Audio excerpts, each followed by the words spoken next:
Welcome friends, स्वागत है आप सभी का हमारे चैनल पर। तो दोस्तों, जैसा कि आप जानते हैं सब इंजीनियर का जो रिज़ल्ट है वो 10 फरवरी को आ चुका था, लेकिन उसमें काफ़ी जो डिफरेंसेस हैं, विसंगतियां हैं, उन्हें अभी दूर किया जाना है। उसके लिए एक क्या है, एक प्रोफार्मा तैयार किया गया है और कुछ मांग भी रखी गई हैं कि रिज़ल्ट को फिर से रिवाइज़ किया जाना चाहिए। अगर रिज़ल्ट फिर से रिवाइज़ होता है तो कई लोगों को इससे फ़ायदा हो जाएगा। एक बार फिर से रिज़ल्ट के लिए जो प्रोफार्मा है या फॉर्म है उसको ओपन किया जाना चाहिए और इसी प्रकार की जो मांग है वो रखी गई है। एक एक पॉइंट मैं आपको बता देता हूँ, बहुत अच्छी जो है पॉइंट और मांग रखी गई हैं जिन्हें आप पढ़ सकते हैं। जैसे कि शासन द्वारा जो संविदा कर्मी थे जिनको 20% का आरक्षण दिया गया था, लेकिन हुआ क्या, जो 20% का आरक्षण के लिए एक शर्त जरूरी थी, 5 साल का जो है काम होना चाहिए, मतलब 5 साल आप वर्किंग में रहने चाहिए। ठीक है, ये है। और सभी विभागों द्वारा इसका कड़ाई से पालन नहीं किया गया है। क्या है, जैसे कि मध्य प्रदेश गृह निर्माण अधोसंरचना है जिसे हाउसिंग बोर्ड कहते हैं आप। इसके अलावा नगरीय प्रशासन बोर्ड, उसके लिए 20% संविदा। इसके अलावा जो कार्यालय हैं नगर निगम जैसे सत्न, ठीक है, उनके द्वारा इस प्रकार का जो पालन है वो नहीं किया गया। तो इन विभागों में जो 20% संविदा कर्मी को आरक्षण नहीं दिया गया है, जबकि यहाँ भी काम कर रहे हैं कुछ कर्मचारी। ठीक है, यानी यहाँ भी जो है मिलना था। ठीक है, शासन के नियमों की इसमें कोई भी जो है पालन नहीं किया गया है। तो इन विभागों में 20% आरक्षण के साथ फिर से जो है सीट निकाली जाए, ऐसा इनकी मांग की गई। दूसरा क्या है कि क्या हुआ कि जो फॉर्म निकाले गए थे उसमें कुछ कैंडिडेट्स जो हैं उनके द्वारा यस कर दिया गया है संविदा में। ठीक है, अब इससे बहुत बड़ा नुकसान उन कैंडिडेट को हो चुका है जो संविदा में काम कर रहे थे और उनके मार्क्स कम थे, लेकिन जो संविदा में नहीं थे और उन्होंने यस कर दिया और वो अब उस पर सेलेक्ट हो गए हैं। अब उनके साथ ये नुकसान होने के चांसेस हैं कि उनको डॉक्यूमेंट वेरिफिकेशन से निश्चित ही बाहर कर दिया जाएगा, वो पूरी प्रोसेस से बाहर हो जाएंगे और उनका 1 साल पूरा ख़राब हो जाएगा जब तक कि नेक्स्ट एग्ज़ाम नहीं निकलता है उनका। तो इस प्रकार की जो है प्रॉब्लम झेलना पड़ेगी एक दो कैंडिडेट को।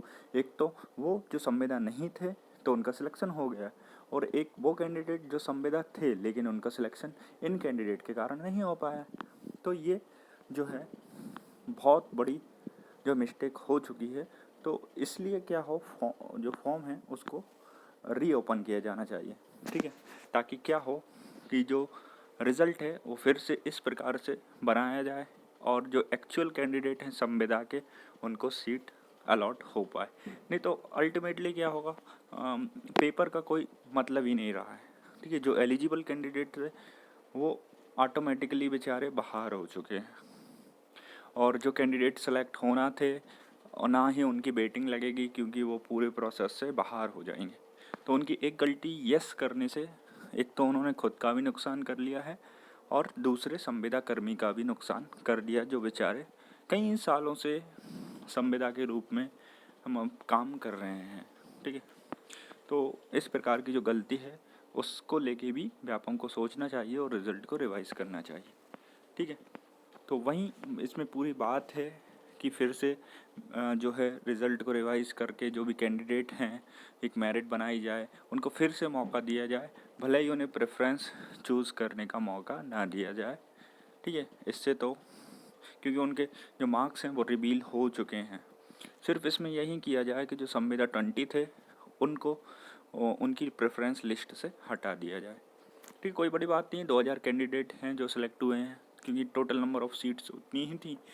तो रिज़ल्ट को रिवाइज होने में भले ही 1 महीना लग जाए, लेकिन जो कैंडिडेट्स थे उनका सिलेक्शन हो जाना चाहिए।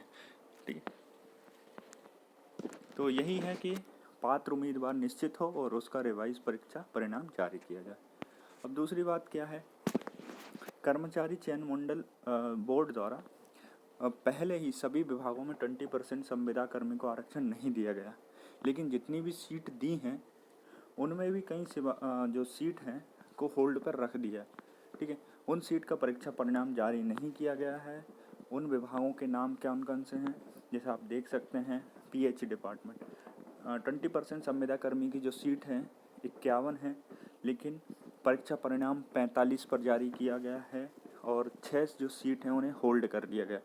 जबकि आप देख सकते हैं गेट का एक रूल है जिसमें 20% जो संविदा की सीट थी उन्हें कन्वर्ट करना चाहिए रिलेवेंट कैटेगरी में। मैंने इसका रूल भी आपको शेयर किया हुआ है, बाकायदा चैनल पर उपलब्ध है कि यदि सीट्स 20% से फिल नहीं हो पाती हैं तो उनको उसी रिलेवेंट कैटेगरी के नॉर्मल जो पर्सन हैं, नॉर्मल कैंडिडेट हैं, उनसे फिलअप करना चाहिए। तो ऐसा नियम का फॉलो नहीं किया गया था। मैंने अपने जो रिजल्ट की वीडियो थी उसमें भी बता दिया था।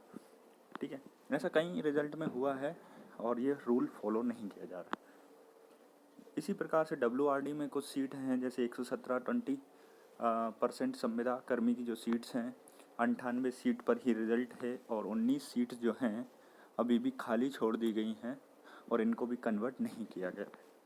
इसी प्रकार से लोक निर्माण विभाग में 31 सीट से 30 सीट पर रिजल्ट जारी हुआ है और एक सीट होल्ड कर दी गई है। इसको भी कन्वर्ट किया जाना था यदि कैंडिडेट जो है 20% संविदा के उपलब्ध नहीं थे, क्योंकि इसमें बैकलॉग का कोई रूल नहीं था। इसी प्रकार से RES 110 सीट्स थी, 83 सीट पर रिजल्ट और 27 सीट जो होल्ड कर दी गई हैं। तो ऐसे में क्या हुआ है, कुल मिलाकर 326 सीट में से 270 सीट्स पर ही रिजल्ट जारी किया गया है और 56 सीट को अभी भी होल्ड कर दिया गया है। आप समझ सकते हैं कि 56 सीट में नॉर्मल कैंडिडेट जो थे वो सिलेक्ट हो सकते थे, जिनकी भी वेटिंग, यानी आप मान सकते हैं यदि कैटेगरी वाइज डिस्ट्रीब्यूट हों ये सीट्स तो समझ सकते हैं आप, जिनकी भी 4 से 5 नंबर की वेटिंग होगी वो क्लियर हो जाती, लेकिन ऐसा नहीं हुआ।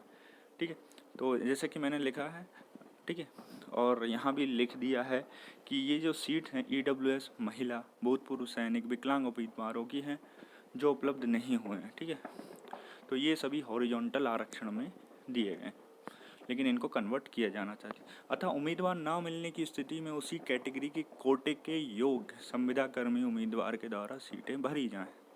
तो ऐसा हो सकता था, लेकिन जो कैंडिडेट थे वो मिनिमम कट ऑफ को पार नहीं कर पाए होंगे, इसलिए उनको नहीं लिया गया, लेकिन उनको नॉर्मल में कन्वर्ट करना था। अब नेक्स्ट है कि वेयर हाउसिंग कॉरपोरेशन है, इस विभाग द्वारा 20% संविदा कर्मी उम्मीदवार की सीटें 6 दी हैं एवं कहा गया है कि केवल हमारे विभाग के संविदा कर्मी के लिए ये सीट है। अगर इनके विभाग के योग्य उम्मीदवार ही नहीं मिले हैं तो ये सीट्स तो खाली रह जाएंगी।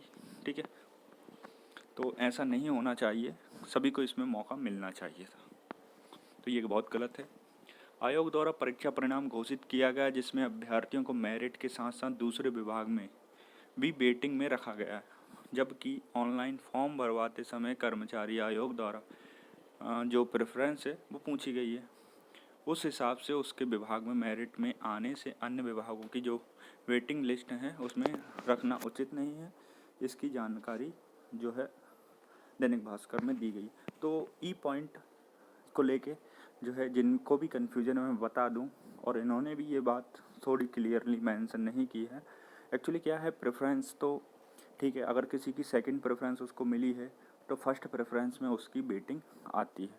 तो ये होता है और हमेशा से होता आया है और सभी विभाग में या सभी एग्ज़ाम में इसी प्रकार की व्यवस्था होती है।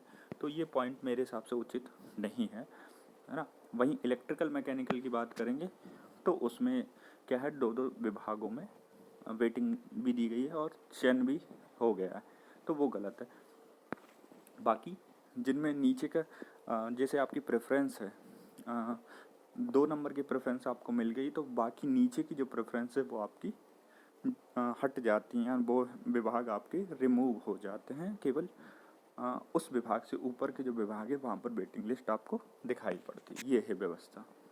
ठीक है, तो इसको सुधारना चाहिए। और नेक्स्ट और लास्ट बात जो मेंशन की गई है कि आयोग के द्वारा जितनी सीटें निकाली जाती हैं उतनी सीटों पर विभाग द्वारा भर्ती नहीं की जाती है।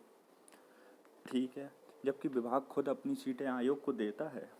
अभ्यर्थी के साथ ये अन्याय है कि सीट को कम कर दिया जाता है, कभी भी बढ़ा और घटा दिया जाता है। विभाग अपनी मनमानी करता है, पत्राचार करने पर इसका बिल्कुल कोई जवाब नहीं देता है। RTI भी लगा दो, कुछ लगा दो, अभ्यर्थी को मतलब कोई ट्रांसपेरेंसी ही नहीं है भाई परीक्षा में, कि आप के नंबर कैसे घटा दिए, क्यों बढ़ा दिए, कितनी सीट हैं, इवन MPPSC से भी जवाब मांगा जाता है, सिर्फ यही कहकर जो है अपना पल्ला झाड़ दिया जाता है कि परीक्षा की प्रक्रिया चल रही है इसलिए हम जवाब नहीं दे सकते। ये कौन सी बात हुई यार। ना ही आप OMR दिखाते हैं, ना मार्क्स दिखाते हैं। क्यों किसी कैंडिडेट को आपने लिस्ट से बाहर कर दिया? उसे ये जानने का भी हक नहीं है कि मेरे मार्क्स कितने थे। ठीक है, तो इस प्रकार की जो पारदर्शिता है बिल्कुल नहीं है हमारे परीक्षा सिस्टम में, तो इसको सुधारा जाना चाहिए। और ये मांग जो है, जो भी राजनीतिक पार्टियां हैं, उनके जो भी अभ्यर्थी हैं, उनको बताना चाहिए आप लोगों को कि इस प्रकार की जो है मांग हमारे एजुकेशन सिस्टम या फिर जो परीक्षा प्रणाली है उसमें होना चाहिए, एक ट्रांसपेरेंसी बनी रहे। ठीक है, अदर स्टेट में इस प्रकार की व्यवस्था है कि आप पेपर सुबह देते हैं और शाम तक आपकी OMR सीट अपलोड हो जाती है। और इवन पहले ये भी होता था कि एक कार्बन कॉपी आपको मिलती थी, ठीक है, जिसमें आप OMR पे जो टिक लगाते थे वो आपकी दूसरी जो कार्बन कॉपी है उसमें आ जाता था, ताकि आप घर आकर उसको मैच कर पाते थे। एक तो ना ही आप पेपर पे टिक कर पाते हैं, तो इस प्रकार से आप भूल भी जाते हैं कि कौन सा आपने क्वेश्चन लगाया था, और अंत तक आप डाउट में बने रहते हैं कि मेरे मार्क्स ये थे या नहीं थे। तो आपको इन बातों को गंभीर से लेना होगा। आपकी जो भी मांगे हैं इनको आगे पहुंचाना होगा। आप अपने जिला स्तर पर कलेक्टर को भी ये ज्ञापन में लिख के भेज सकते हैं मुख्यमंत्री के नाम पर। तो आप ये प्रयास करेंगे सभी जगह पर तो निश्चित ही इसमें परिवर्तन आएगा हमारी व्यवस्था में। तो धन्यवाद दोस्तों, पॉजिटिविटी के साथ बने रहें चैनल से। सब लोग फॉलो क्यों नहीं करते मुझे? तुम लोगों को सांप सूंघ गया है क्या?